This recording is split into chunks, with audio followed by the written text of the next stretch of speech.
Y pues bien, le hemos dado algunos minutitos a algunas personas y pues entonces sin más vamos a empezar y le damos la palabra al doctor. Muy bien, buenas tardes. Muchas gracias a los amigos de Azocota por invitarme a compartir algunas ideas y algunos puntos de vista con respecto a este tema. Esta no es una charla sobre aspectos clínicos de Tourette o de trastornos neuropsiquiátricos en general. Es más bien una charla sobre aspectos sociales y culturales y algunos fenómenos asociados con la vida moderna actual, pero que están teniendo un impacto muy grande sobre la prevalencia y la forma como las personas están experimentando algunas condiciones de tipo psiquiátrico y particularmente neuropsiquiátrico. Entonces vamos a poner algunas cosas en contexto para que tenga sentido lo que vamos a hablar después y empecemos por hablar de redes sociales. Las redes sociales son algo que ya tiene bastantes años de evolución. La primera forma que se vio de redes sociales es este sistema de boletín que apareció en los 80s en Estados Unidos, en donde ya se podían poner anuncios y era un mural donde se podían poner mensajes y se podían compartir archivos, pero no era en tiempo real. Nada más para que tengan como una perspectiva de cómo ha evolucionado esto. En 1982, cuando me fui a hacer mi residencia a Boston, tuve la suerte de que empezaba este tipo de tecnología a desarrollarse y en ese momento solamente había 600,000 personas con acceso a Internet. Eso era aproximadamente, no sé, el 2% de la población. En estos momentos, ahora creo que tengo algunos números por ahí, casi llegamos a 5,000 millones de personas. Esta es otra plataforma en donde ya las personas podían chatear en tiempo real y tomó cierta popularidad. Estas 6 grados se considera como el primer sitio de red social en Internet. Se empezó a hacer perfiles personales, a hacer amigos y enviar mensajes. Friendster popularizó muchísimo el concepto de redes sociales. Se podrían descubrir nuevas personas y fue como la plataforma que se dio de base para las plataformas más conocidas en nuestros días. Algunos de ustedes se acordarán todavía de MySpace, que estuvo al principio de los años 2000, se volvió muy popular entre los artistas y se podía compartir música, igual perfiles, muy interesante. Pero bueno, ya entramos en la época contemporánea, por así decirlo, y Facebook, que empezó como una plataforma para estudiantes universitarios, se expandió en una forma meteórica y en estos momentos es la plataforma que sigue siendo la más usada en todo el planeta. Probablemente el asunto de que introdujeron la funcionalidad de feeds, compartir fotos y grupos de personas afines. Luego Twitter, como ustedes saben, son como mensajes cortos donde la gente encuentra como audiencias que lo siguen y a las cuales siguen, y tiene una interfase muy sencilla y se volvió muy popular también. WhatsApp empieza como una aplicación en realidad solamente para enviar mensajes. Luego se agregaron otras funcionalidades y ya en el 2014 Facebook la compra. Es parte del conglomerado de tecnología social que tiene Facebook y es la más popular en todo el planeta. Instagram también es ya más nueva, se focaliza sobre todo en videos y en fotos. La interfase igual era muy amigable o es muy amigable. El uso de filtros y el gran contenido visual la hizo muy popular. También la compró Facebook. Snapchat es muy popular entre la gente joven, sobre todo. Introdujo el concepto de videos y de fotos que desaparecen. Tiene ciertas funcionalidades como el uso de realidad aumentada. Y la más reciente probablemente es TikTok, que apareció primero en China con el nombre de Douyin. Pertenece a una empresa grande de tecnología digital que tiene juegos y redes sociales que se llama ByteDance, y ganó una inmensa popularidad rápidamente por el asunto de videos cortos y la facilidad para editarlos. En realidad había una red social que se estaba volviendo muy popular en Estados Unidos, que se llamaba Musical.ly, y ByteDance la compró y fue lo que se constituyó como en Facebook. Muy bien, ¿cuál es el alcance de las redes sociales digitales en estos momentos? Como les decía, en este año es de 4.800 millones de personas que están expuestas a redes sociales. Lo impresionante es la velocidad que han crecido. En 8 años es el doble. Había 2.700 millones en el 2015 y ahora son el doble de eso. La penetración en América Central es alta, es de las más altas en América Latina, es 67%, pero en Costa Rica es aún más alta, es del 78%. Creo que después de Paraguay somos el país con una penetración más alta de redes sociales. En el 2022, el año pasado, un estudio que se hizo acá encontró que en Costa Rica había 4.2 millones de personas usando redes sociales. Y en Costa Rica ya TikTok está en el tercer lugar en el 2022. Se cree que actualmente ya podría estar en el segundo lugar, y WhatsApp sigue siendo la tecnología o la plataforma más usada. Muy bien. Ahora, el otro elemento que quiero poner en la mesa para ir haciendo el contexto de lo que vamos a hablar más adelante es el concepto de trastorno psicogénico colectivo. Esto es algo que ha existido hace muchísimos años. Se han documentado diferentes formas de trastorno psicogénico colectivo, y se le ha conocido también como histeria masiva. Diferentes nombres se le ha dado. Tal vez voy a poner este ejemplo. Es un ejemplo interesante. En 1962, en Tanzania, entonces se llamaba Tanganyika, en esta escuela de Kashasha, una escuela de niñas, tenía también una sección de varones, pero estaban separados. Unas niñas empezaron a reírse histéricamente, literalmente, y empezó a generalizarse y avanzar el asunto a un punto que rápidamente, en cuestión de unos pocos días, había 95 estudiantes riéndose histéricamente, como se fue generalizando de una manera casi que infecciosa. No se trasladó este fenómeno a los hombres, casi solamente eran mujeres, y en el transcurso de unos meses se diseminó como a 14 escuelas, afectando alrededor de 1.000 estudiantes. Aquí ven a una niña siendo levantada por varios varones con unos ataques histéricos de risa. Qué risa, ¿verdad? Tanta gente riéndose.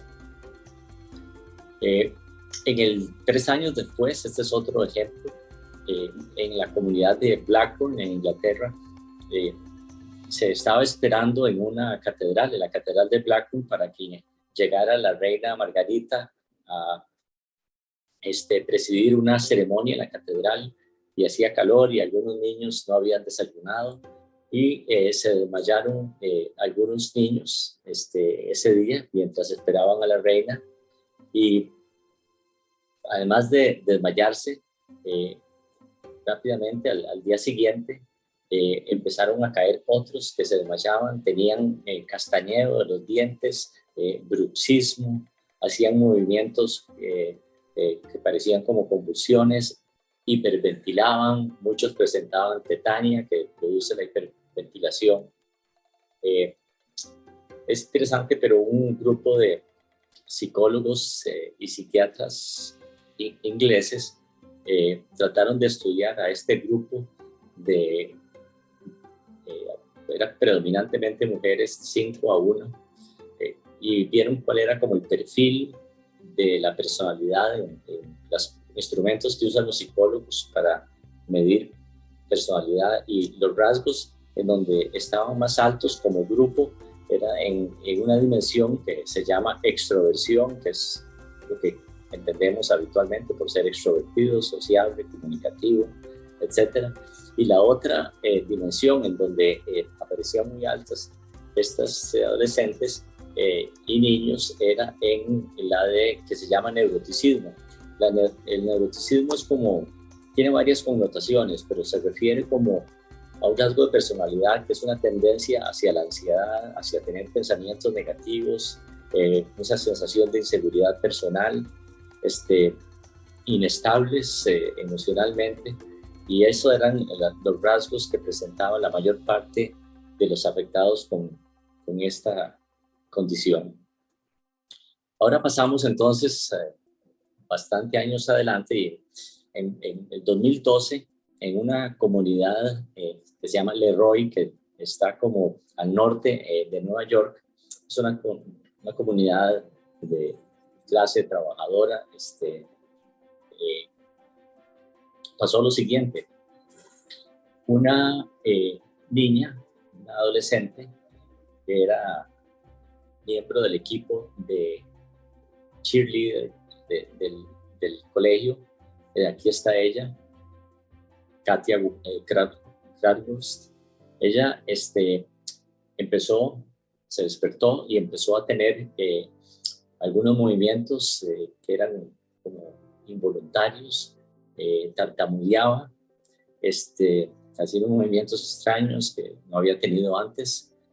A los pocos días, su mejor amiga, que se llamaba Tera Sánchez, tenía un cuadro sumamente parecido de movimientos supuestamente involuntarios y igual tartamudeo y movimientos muy dramáticos, también con ruidos de diferente tipo.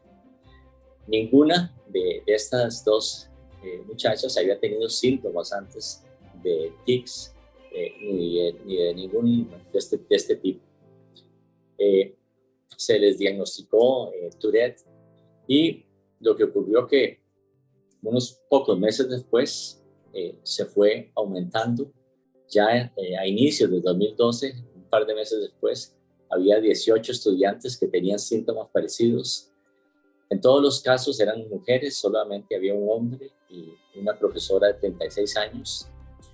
Y una neuróloga que siguió estos casos, afiliada a una universidad de Nueva York,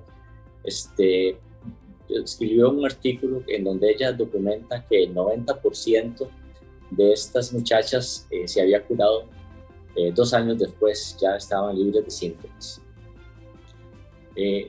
Esta doctora comenta que los padres que se resistieron a aparecer en programas de televisión o a dar entrevistas, sus hijas se curaron como más rápido.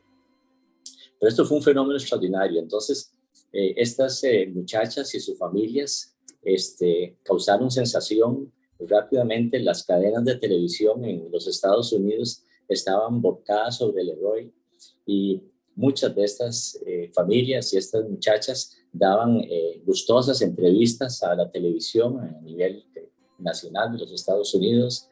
Como ustedes ven, algunas se arreglaban, se maquillaban cuidadosamente, y fue una cosa impresionante la popularidad que tuvo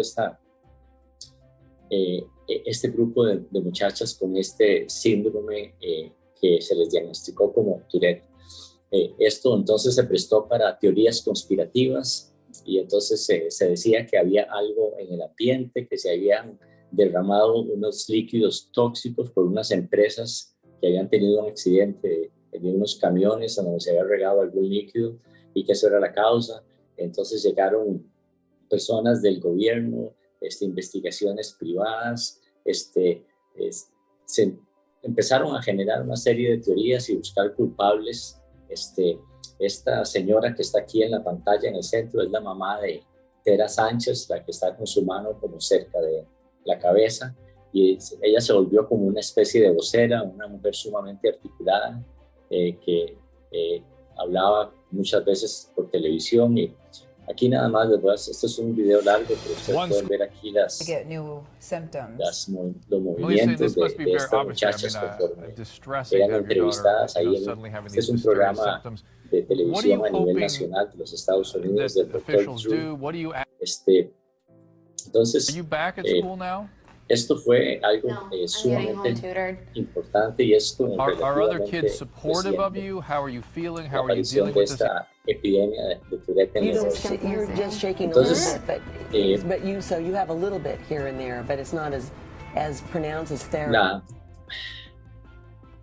estas fenómenos masivos o colectivos, entonces lo que se ha llamado como histeria epidémica o histeria en masa.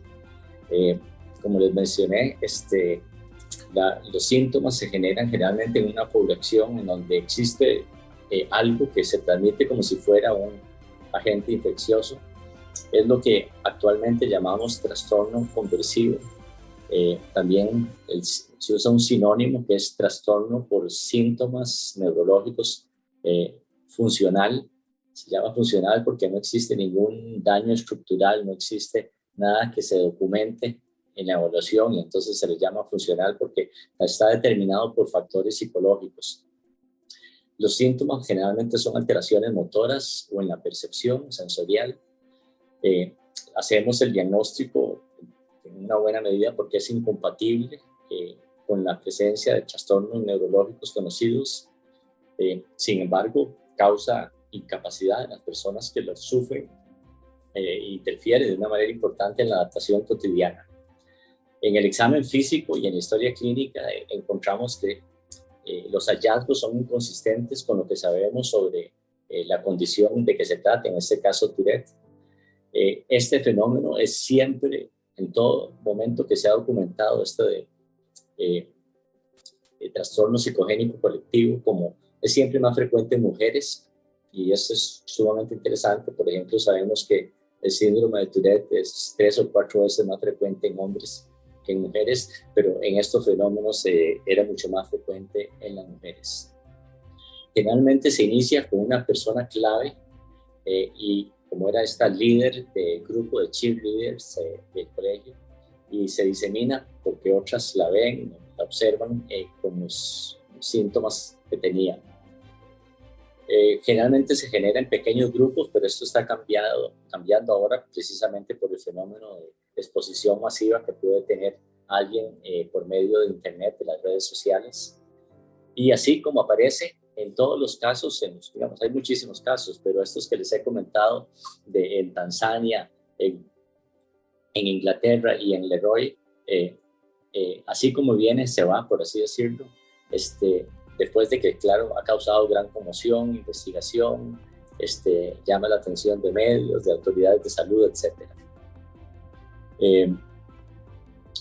Muy bien, ahora déjenme comentarles otro elemento que es el fenómeno de las redes sociales y la salud mental en adolescentes. Esto es algo que se ha venido hablando mucho. Algunas personas, algunos expertos inclusive consideran que es algo debatible, que si las redes sociales tienen un impacto negativo sobre los adolescentes. Este es un tema que no duraría, nos tomaría más de 1 hora solamente hablar sobre esto, pero yo les voy a decir que por mi lectura de la literatura al respecto, yo estoy totalmente convencido, realmente no me queda duda de que las redes sociales tienen un impacto negativo sobre los adolescentes.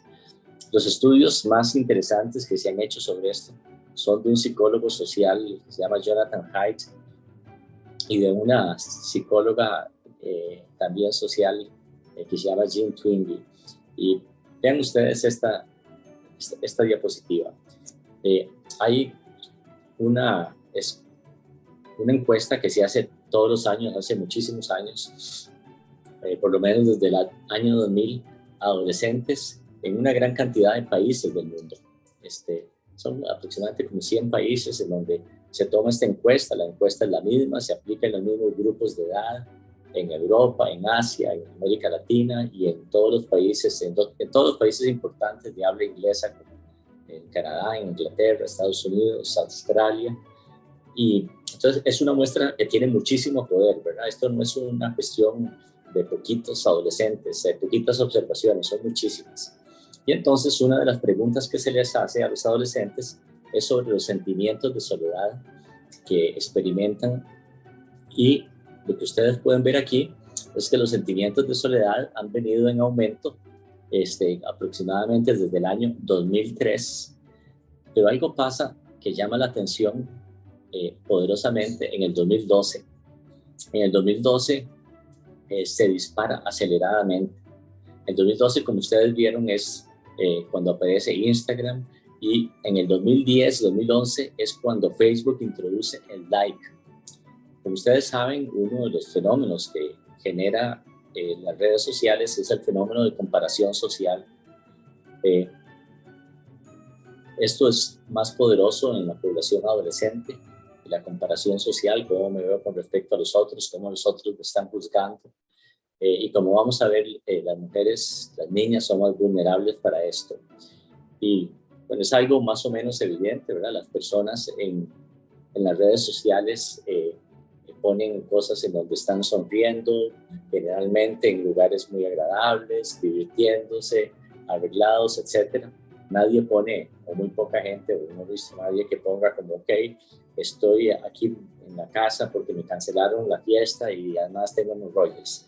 Todo el mundo está tomándose un margarita en la playa o cosas parecidas. Vean ustedes esta estadística de tasa de lesiones autoinfligidas, este problema tan grande que estamos viendo en adolescentes, que está creciendo también en forma meteórica, que han llegado a salas de emergencia en Estados Unidos. Como ustedes ven acá, nuevamente, alrededor del 2010, 2012, se genera de manera acelerada, y como ustedes ven, bueno, en los dos grupos de edad aumenta la tasa de lesiones autoinfligidas. Las adolescentes un poco mayores son más susceptibles, pero ya inclusive los adolescentes entre 10 a 14 años empiezan a sufrir este impacto que, como les digo, yo estoy convencido, el factor principal son las redes sociales. Esta otra estadística es con respecto a la prevalencia, el porcentaje de depresión clínica en adolescentes en Estados Unidos. Entonces, en el eje vertical está el porcentaje de depresión, y en el eje horizontal lo que ustedes ven es el número de horas al día expuestos a medios sociales. Entonces, nuevamente, vemos aquí que hay un fenómeno que a partir de las 2 horas de exposición a medios sociales aumenta la asociación con depresión clínica aceleradamente a partir de las 2 horas y media, 3 horas, ya mucho más. Y lo que ustedes pueden ver acá, que es sumamente importante, es que ante un mismo número de exposición, ante un mismo número de exposición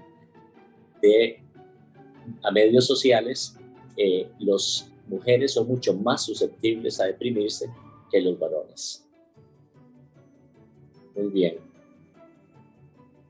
Entonces, otro concepto importante es el contagio en las redes sociales, ¿verdad?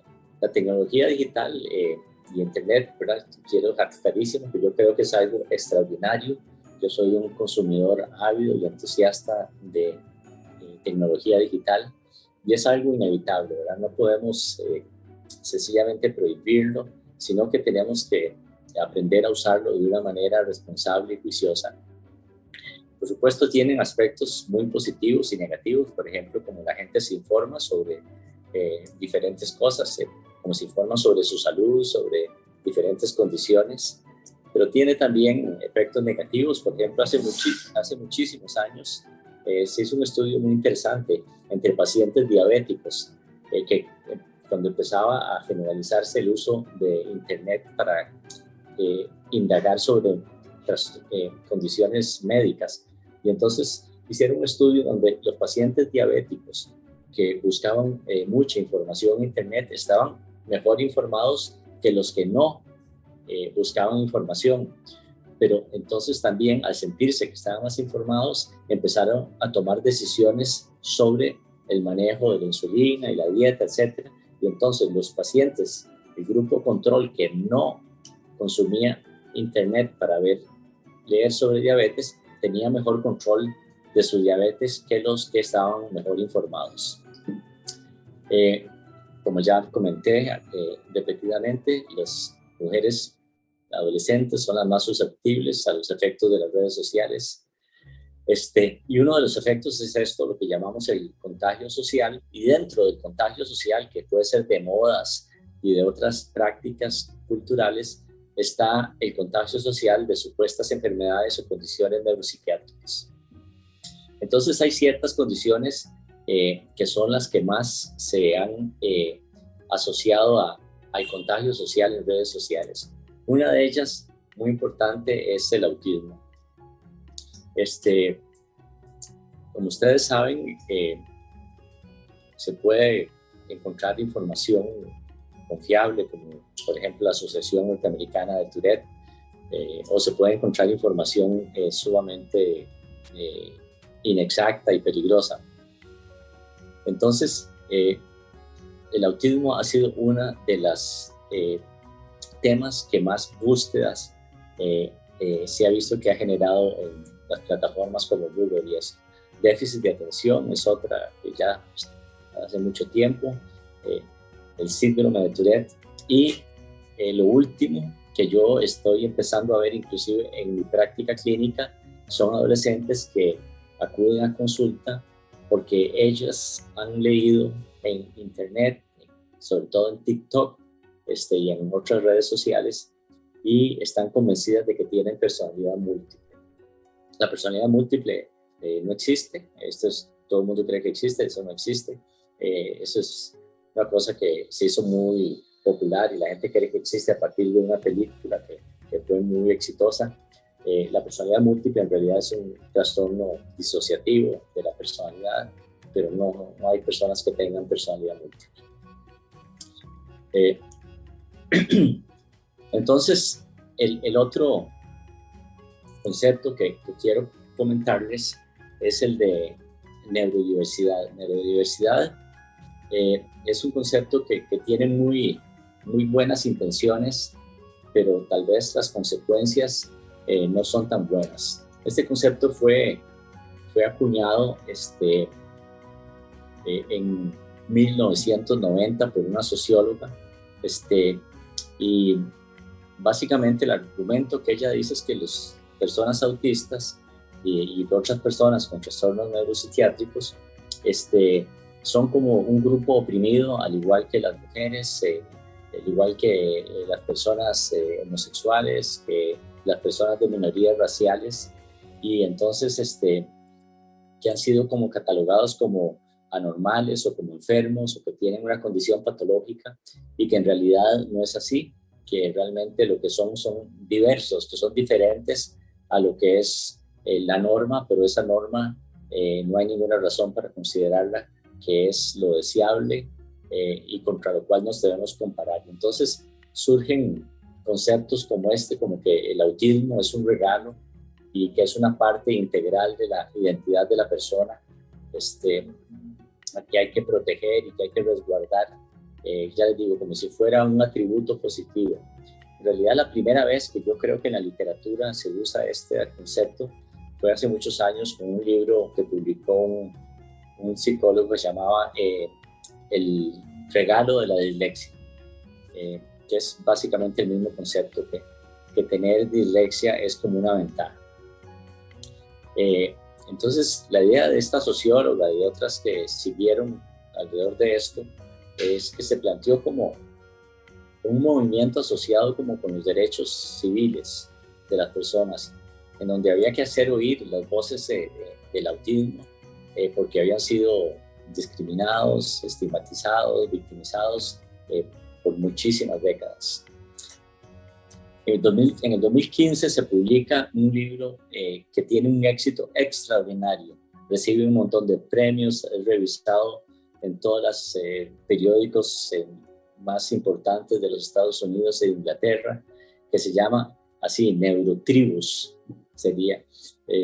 Y el subtítulo es ese, el legado del autismo y el futuro de la neurodiversidad. Comentando este libro, para que ustedes vean, digamos, la intensidad que toma este concepto y cómo se populariza y cómo algunas personas lo adoptan de una manera muy entusiasta y desarrollan un gran activismo alrededor de esto, en un periódico muy importante que se llama The Atlantic en Estados Unidos, es un periodista comentando este libro, dice que la neurodiversidad puede ser tan importante para la humanidad como la biodiversidad para la vida en general. Otro periodista comentando alrededor de este libro dice, el autismo severo no existe, así como no existe ser un homosexual severo o ser un negro severo, ser de la raza negra en una forma severa. Esto que suena interesante y tal vez como que provocador, es un disparate, ¿verdad? Las personas homosexuales no tienen, como tienen las personas autistas, el 40% no tiene una discapacidad intelectual importante. Las personas negras no tienen ninguna dificultad en desarrollar un lenguaje funcional como lo tiene una gran cantidad de las personas con autismo. De tal manera que esto se vuelve una cuestión terriblemente ideológica, en donde literalmente se pierde como el sentido común y se hacen afirmaciones que, como les digo, yo soy sumamente crítico con respecto a eso, pero que tienen un gran impacto. Inclusive se llega a niveles de la política, el Partido Laborista logra en Inglaterra introducir una legislación sobre autismo y neurodiversidad, y surgen personajes como Greta Thunberg, esta adolescente, o no sé si ya creo que es adulta, en donde en uno de sus discursos dice que el autismo es su superpoder, ¿verdad? Ella es una activista muy importante del cambio climático. Con respecto a esto de las buenas intenciones y las malas consecuencias del movimiento de neurodiversidad, es lo que ocurre, ¿verdad? Que es que se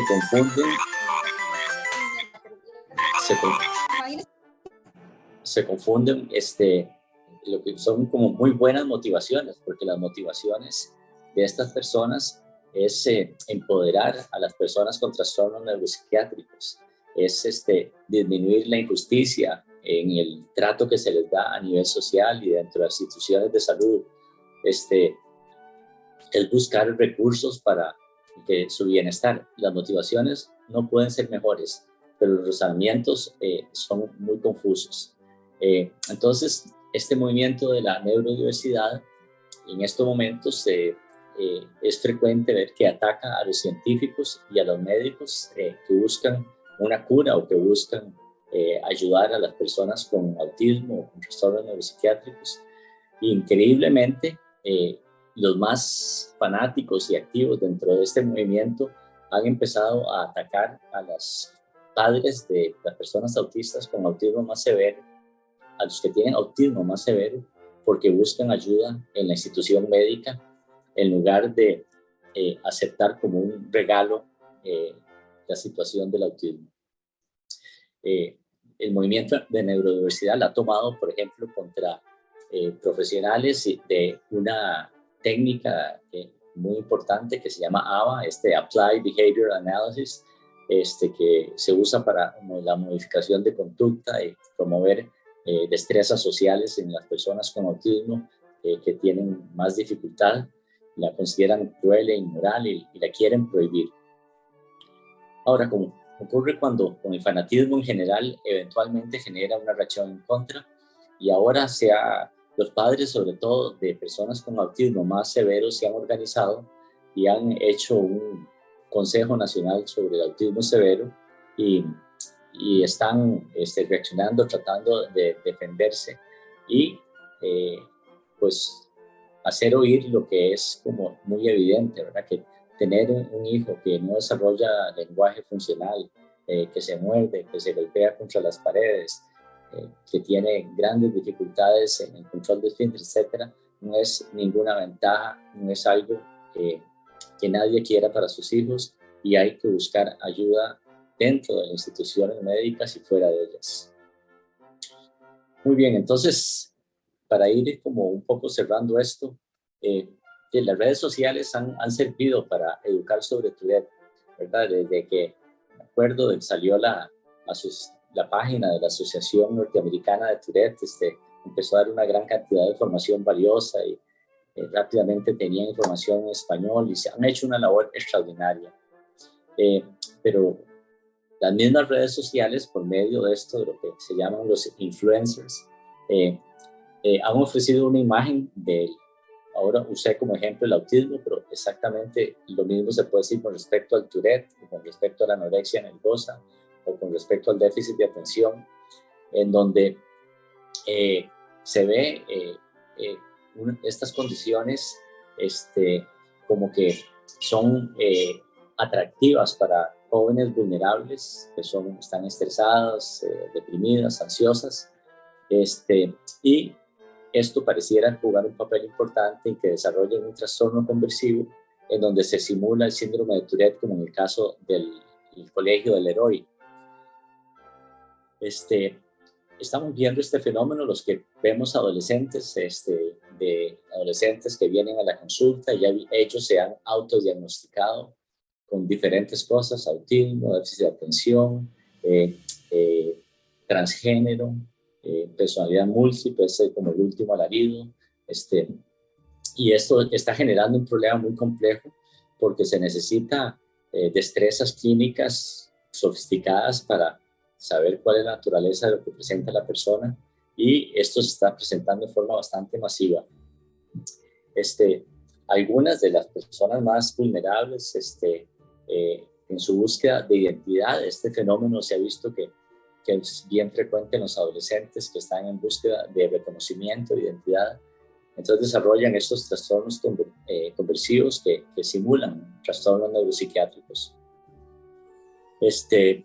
Y yo considero que esto es perjudicial tanto para las personas que desarrollan estos trastornos conversivos, que simulan trastornos reales, pero esto no es una simulación, no es que lo están fingiendo, es un trastorno psiquiátrico complejo ahí, en donde la persona sufre una experiencia ahí como un estado alterado de su conciencia, y presenta estos síntomas, pero definitivamente no les hace ningún bien adoptar estas identidades.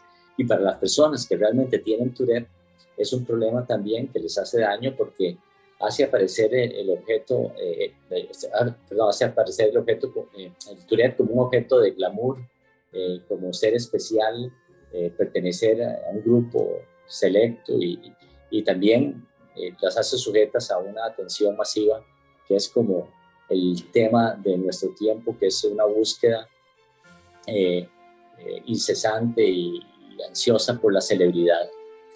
Entonces, para poner todo esto junto, lo que estamos viendo es una psicopatología TikTok. Aquí lo pongo como un poco en serio y como en broma, porque eso no existe, una psicopatología TikTok, pero me refiero a este fenómeno de las personas que se diagnostican en las redes sociales, y esto tiene varias vertientes culturales. Una es lo que acabo de mencionar, que es la cultura de la celebridad.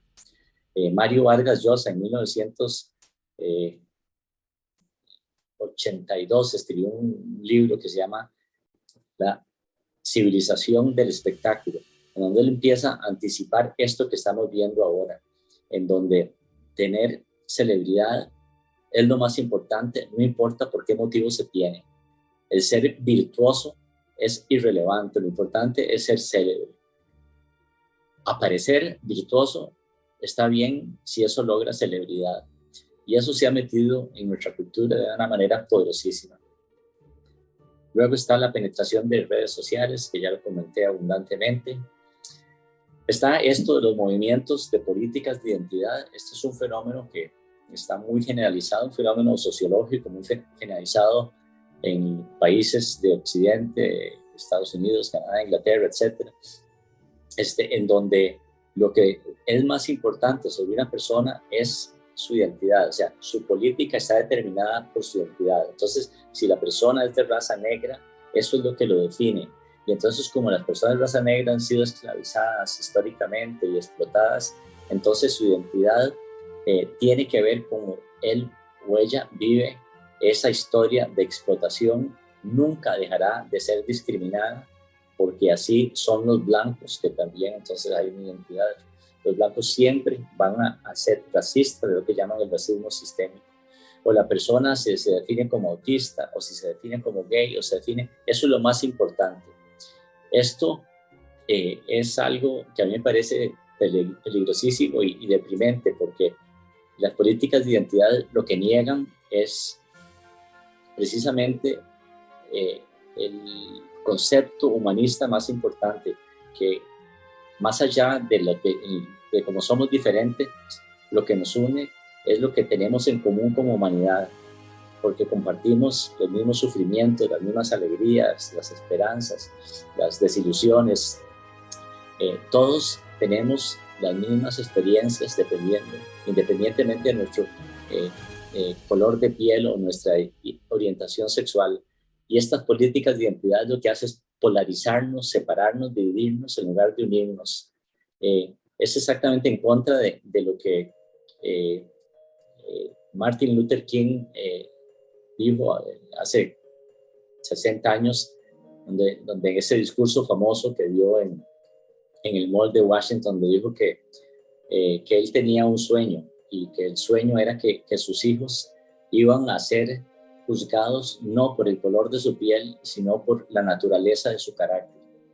Eso es exactamente lo que deberíamos aspirar, y no estas definiciones rígidas y divisivas de identidad. Y el otro fenómeno es que ya hablé del contagio en las redes sociales, y estas son como las vertientes que yo creo que han contribuido desde el punto de vista sociocultural a este fenómeno de la psicopatología de TikTok, que involucra también el síndrome de Tourette y otros trastornos neuropsiquiátricos. Bueno, eso era lo que les tenía. Muchas gracias.